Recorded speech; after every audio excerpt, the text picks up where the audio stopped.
Fala, everybody do oitavo A. Atinenseia. Nominação Konnichiwa. Pessoal, aqui é o videozinho que fala sobre população, crescimento urbano, urbanização, fala sobre queda de natalidade, mortalidade infantil, envelhecimento e análise de pirâmide etária. Se eu não me engano, isso tem a ver com o capítulo 2, tá? Então aproveita bem o vídeo aí, qualquer coisa escreva. Falou? Um abração para vocês. Bom, pessoal, com relação à tendência da população mundial, alguns conceitos que você não pode esquecer. Primeiro, urbanização, ela só ocorre quando a população da cidade supera a população do campo, tá?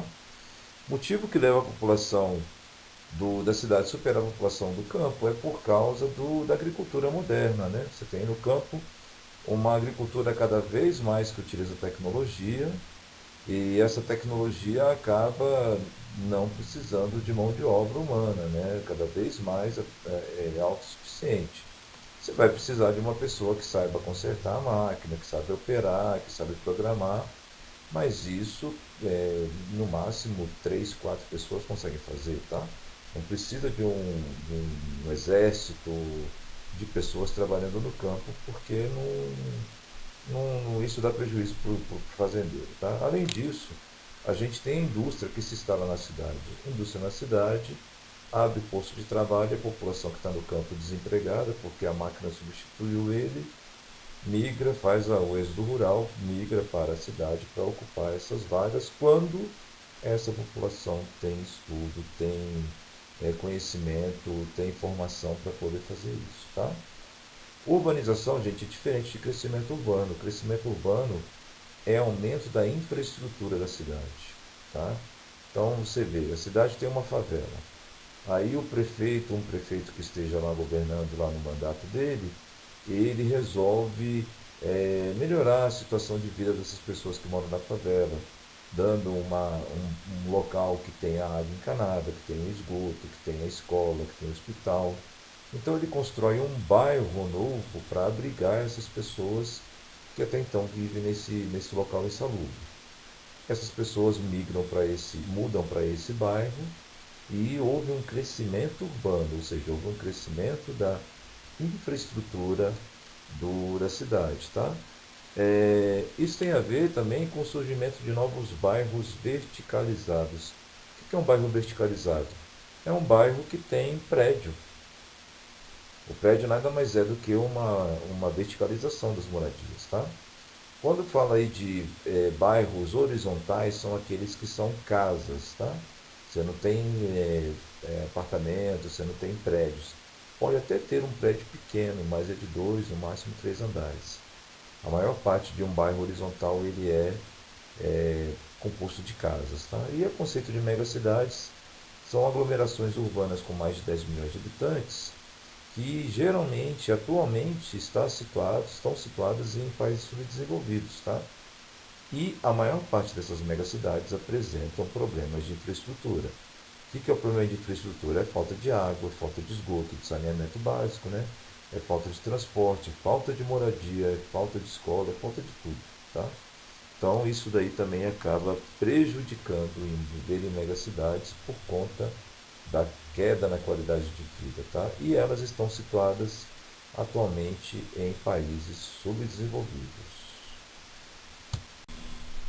Com relação à queda na natalidade, gente, causas principais, desculpa, tá?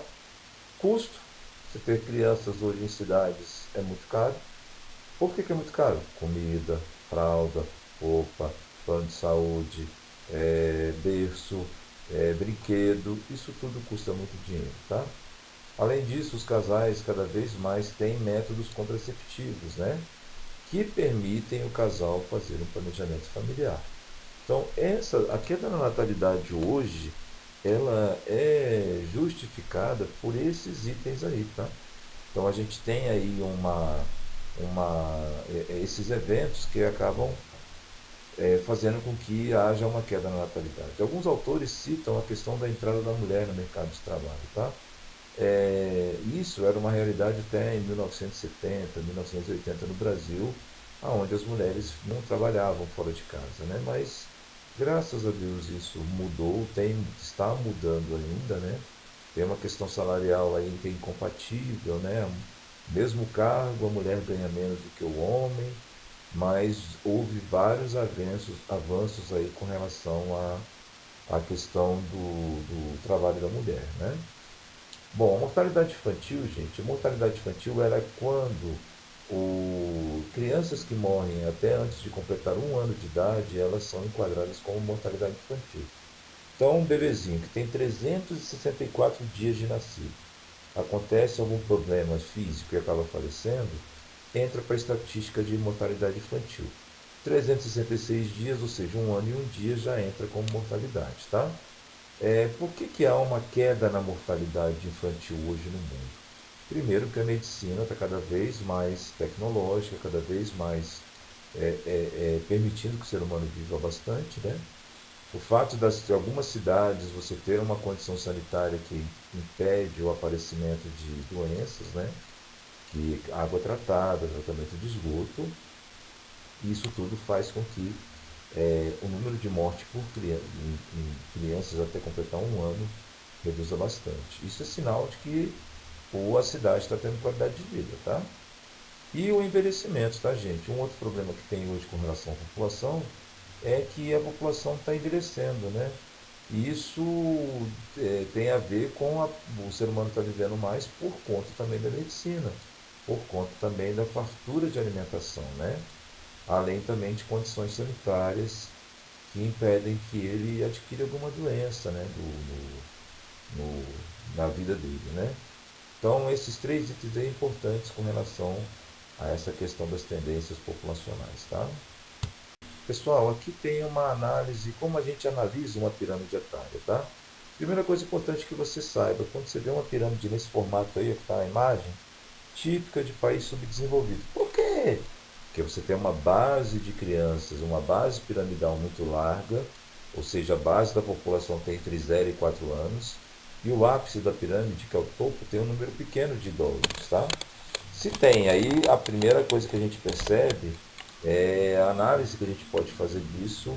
Você consegue descobrir se uma pirâmide ela está dizendo sobre um país subdesenvolvido ou desenvolvido, tá?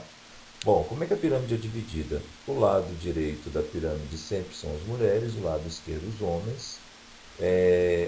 O número, a porcentagem que aparece embaixo é a quantidade, e aí a quantidade de homens e mulheres por faixa etária, que no caso dessa pirâmide vai de 5 em 5 anos, tá? Bom, o topo da pirâmide, acima de 60 anos, é considerado idoso, de 0 até 19 anos é considerado jovens, né, crianças e jovens, e entre 20 e 59 anos você tem os adultos. Né? Aí nos adultos aparece lá a população economicamente ativa. O que é isso? É a população que trabalha, é a população que gera riqueza. Tá? Isso é importante para a sociedade, porque ao gerar riqueza, você abre posto de trabalho, abrindo posto de trabalho você aumenta, você faz circular dinheiro na sociedade, porque tem salário sendo pago.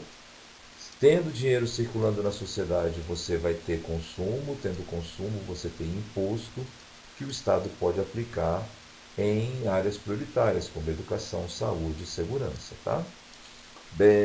Com relação à mortalidade infantil, gente, como eu falei para vocês na parte anterior, até eu completar um ano de idade, ok?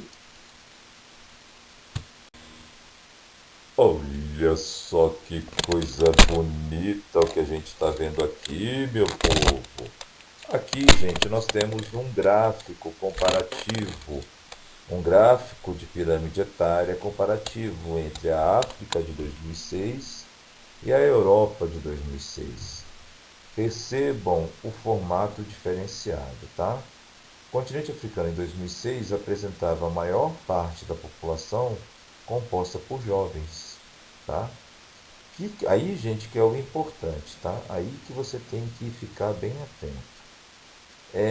Por que é subdesenvolvido? Porque, repara bem, a base da população, a base da pirâmide é formada por jovens. Quando os casais têm muitos filhos, geralmente eles moram aonde? Eles moram no campo ou na cidade?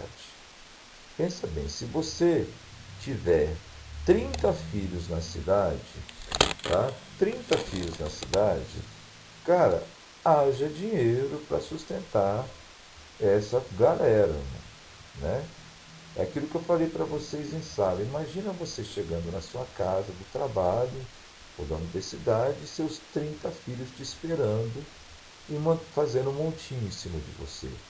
Queremos cinema, queremos shopping, chama a van, olha o tanto de dinheiro que vai, né? Então, geralmente, as famílias que moram no campo, como não têm acesso ao hospital tão facilmente, nem à escola, e precisa manter a família, geralmente coloca, faz muito filho, tem muito filho para trabalhar na roça, né? Então, esse gráfico de pirâmide da África de 2006 revela isso, está revelando isso, que a população africana em 2006 morava a maior parte no campo, tá? E tem uma taxa de natalidade bem elevada, né? Repare que o ápice da pirâmide na África é bem estreito, ou seja, são poucas as pessoas que passam de 80 anos, né? Agora compara tanto o número de idosos com o número de jovens com o europeu. Repara que o número de idosos na Europa é bem maior que a quantidade africana. E repara que o número de jovens, ou seja, a taxa de natalidade europeia, é bem menor do que a africana, né? E o que isso quer dizer? Quer dizer, gente, que a Europa, se ela não tomar cuidado, ela poderá ter problema naquele APEA, na geração de riqueza, tá? Ué, por que, Marcelo? Não tem população? Não está renovando a população? Como é que vai gerar riqueza? Então, é importante que você saiba que sempre quando você bater o olho na pirâmide etária em forma piramidal como o da África, país subdesenvolvido, tá? Como é que eu meço o subdesenvolvimento mesmo, Marcelo? Como é que eu meço o desenvolvimento mesmo? Para ser desenvolvido, o país tem que ter riqueza e essa riqueza tem que ser distribuída para a população. Mas se o país é apenas rico como o Brasil, ele não é desenvolvido? Não. Não, porque ele tem riqueza, mas ele não distribui para a população. Eu tenho um grupo pequeno com dinheiro, com riqueza e a grande maioria sem nada. Isso não é desenvolvimento. Para ser desenvolvido tem que ter os dois, tá? Tem que ter riqueza e tem que ter qualidade de vida. E como é que eu meço qualidade de vida? Taxa de analfabetismo, taxa de mortalidade e distribuição de renda, tá? Naturalmente, como a gente falou anteriormente, né, da questão da teoria reformista e neomalthusiana, você tem que lembrar. A reformista fala, quando você combate a pobreza, automaticamente o número de filhos diminui. É bem típico aí da pirâmide etária europeia, tá? Bom, pessoal, eu vou ficando por aqui. Espero que o vídeo tenha auxilie você nos estudos, tá? Qualquer dificuldade que ainda tiver, não deixa de escrever não, tá bom? Um abração para vocês e até logo.